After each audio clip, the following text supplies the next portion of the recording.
CS4080 amplifier এটা কনসার্টের জন্য ভালো হবে নাকি ডিজে প্রোগ্রামের জন্য ভালো হবে, নাকি এটা যদি আমরা রাব ব্যবহার করার জন্য কিনি তাহলে কি আমাদের এমপ্লিফায়ার কেটে যাবে, প্লাস এমপ্লিফায়ার যদি কাটে সেটার সাথে কি আমাদের বক্সে কেটে যাবে, বা এটার সাথে কি 18 বক্স বাজাতে পারবো নাকি 16 বক্স লোড দিব, কোনটা দিলে ভালো হবে, আমার কাছে কোন গ্রেডেরটা 4080 এর ভিতরে কি কি দেখে কেনা উচিত এবং কি কোন জিনিসগুলো কেয়ার করা উচিত। তো এই সব কিছু নিয়ে আজকের এই ভিডিওটা। তো যারা যারা CS4080 লাভার আছেন তো তাদের জন্য এই ভিডিওটা। যারা চাচ্ছেন যে CS4080 এমপ্লিফায়ার কিনবেন, তো অনেকদিন ধরে দেখতেছি CS4080 নিয়ে অনেকের মানে যে মাথা ব্যথা চলতেছে, অনেকে কিনতে চাচ্ছে ভয়ের কারণে কিনতে পারতেছে না। তো আজকের ভিডিওটা সম্পূর্ণ দেখুন, অবশ্যই আপনাদের কিছু আসলে ধারণা আসবে। প্রথমত এমপ্লিফায়ারের ভিতরে যদি কিছু জিনিস আমরা খেয়াল করি সেটা হচ্ছে এমপ্লিফায়ার। তো এমপ্লিফায়ারের ভিতরে সর্বপ্রথম যে জিনিসটা থাকে সেটা হচ্ছে ট্রান্সফরমার। আমাদের প্রথমে এমপ্লিফায়ার কেনার সময় 4080 এমপ্লিফায়ার কেনার সময় প্রথমে দেখতে হবে যে আমাদের ভিতরে যে ট্রান্সফরমার আছে সেই ট্রান্সফরমারটা কত ভোল্ট দিচ্ছে। তো আমরা তো জানি যে এই CS40 এমপ্লিফায়ার মানে যে ডবল ভোল্টেজ আমাদেরকে দেয়, মানে যে একটা লো ভোল্টেজ থাকে একটা হাই ভোল্টেজ থাকে। তো সেই জিনিসটা আমাদেরকে ভালো করে দেখতে হবে যে আসলে হাই ভোল্টেজ কত আছে, লো ভোল্টেজ কত আছে। এবং দ্বিতীয়ত যে জিনিসটা আমাদেরকে দেখতে হবে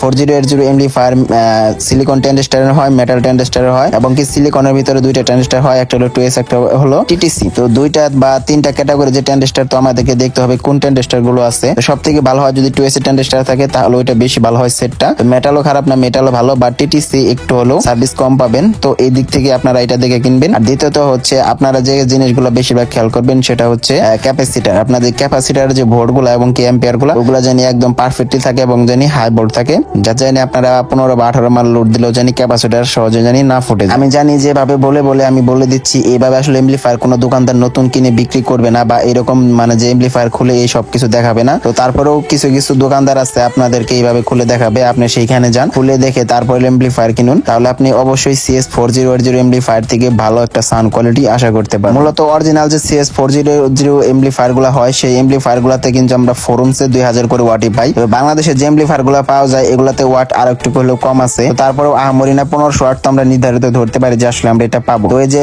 CS40 যে ওয়াটটা ফোরুমসে, তো এই ওয়াটটা আমরা ম্যাচিং করাবো একটা 16 ইঞ্চি স্পিকারের সাথে বা 15 ইঞ্চি স্পিকারের সাথে। এটা আমরা 18 ক্ষেত্রে নিব না, কখনোই না। আমরা যে প্রোগ্রামে যে জিনিসটার ভয় বেশি বা সেটা হচ্ছে যদি এমপ্লিফায়ার কেটে যায় সাথে সাথে আমাদের স্পিকারও সমস্যা হয়ে যায়। তো দুইটা জিনিস এটাতে আছে আসলেই, তবে কাটা যাবে না। আপনার এমপ্লিফায়ারটা কাটা থেকে প্রথমে আপনাকে বিরত রাখতে হবে। সেটা কারণ হচ্ছে আপনি এমপ্লিফায়ার এবং কি আপনার স্পিকার যেটা লোড দিবেন দুইটা ম্যাচিং রাখবেন। সেটার কারণে জানি কখন আপনার স্পিকারের কারণে জানি সেটে জানি প্রেসার না পড়ে, আবার সেটের জন্য জানি স্পিকারের প্রেসার না পড়ে, দুইটা জানি ম্যাচিং থাকে, তাহলে আপনি এমপ্লিফায়ারটা দিয়ে প্রফেশনাল কনসার্ট বলেন এটা সব থেকে বেশি ভালো করতে পারবেন। এই CS4080 এমপ্লিফায়ার একমাত্র একটি এমপ্লিফায়ার যেটা ফুল রেঞ্জের বক্সের জন্য, কনসার্টের জন্য, লাইভ প্রোগ্রামের জন্য সর্বোচ্চ বেস্ট এমপ্লিফায়ার। এখন বলি এই এমপ্লিফায়ারটাতে আপনারা কত ওয়াটের স্পিকার লোড দিতে পারবেন। আর তার আগে আমি একটা কথা বলে দিই, এটা চাইনিজ একটা এমপ্লিফায়ার, তো এটা এমনিতে রিস্ক বেশি। আপনারা এটা ভালোটা কেনার চেষ্টা করবেন, কখনো কপিতে যাবেন না। আপনারা যে এমপ্লিফায়ারটা কিনবেন সেটা আপনার ওয়েট দেখবেন, ওয়েট যদি কম হয় সেটাতে আপনি মনে করবেন যে সেটার যে কোয়ালিটি খুবই নরমাল। ওয়েটের উপরে মানে মূলত নির্ধারণ করে এমপ্লিফায়ারের। তার কারণ হচ্ছে আমরা যে ডেল্টা গুলো চালাই থাকি দেখবেন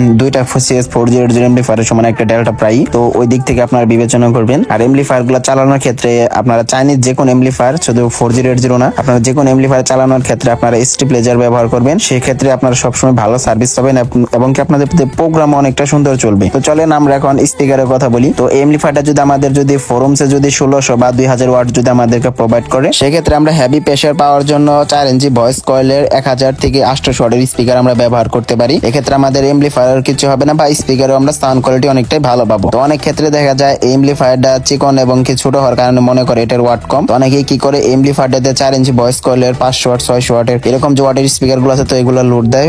এগুলো যেহেতু 8 ohms করে, তো 8 ohms করে দুইটা স্পিকার মিলিত হয়ে যায় ফোরুমস। তো ফোরুমসে যখন হয়ে যায় মাত্র 1200 ওয়াট স্পিকারে, আর এমপ্লিফায়ার যখন আউটপুট দেয় 2000 ওয়াট, তখন স্পিকার কেটে যায়। সেজন্য মানে যে এমপ্লিফায়ারে অনেকটা দোষারোপ পড়ে। তো এটাও একটা ভুল ধারণা, এটা হাই ওয়াটের একটা এমপ্লিফায়ার। তো এটা চালানোর ক্ষেত্রে আপনাদের অবশ্যই খেয়াল রাখা উচিত। তবে আপনারা সবসময় চেষ্টা করবেন এই 4080 যে এমপ্লিফায়ারটা, এটা দিয়ে যে বক্সটা লোড দিবেন সেই বক্সটার ওয়াট জানি সর্বনিম্ন হলো জানি 1500 থেকে 1600 হয়, তা না হলে আপনাদের স্পিকারটার মানে চান্স মানে কাটার চান্সটা একটু বেশি থাকবে। আজকে ভিডিওটা এই পর্যন্তই। তো নেক্সট আপনারা কি নিয়ে ভিডিও চান অবশ্যই কমেন্টে জানান। তো সবাই খেয়াল রাখবেন। Take care, bye by.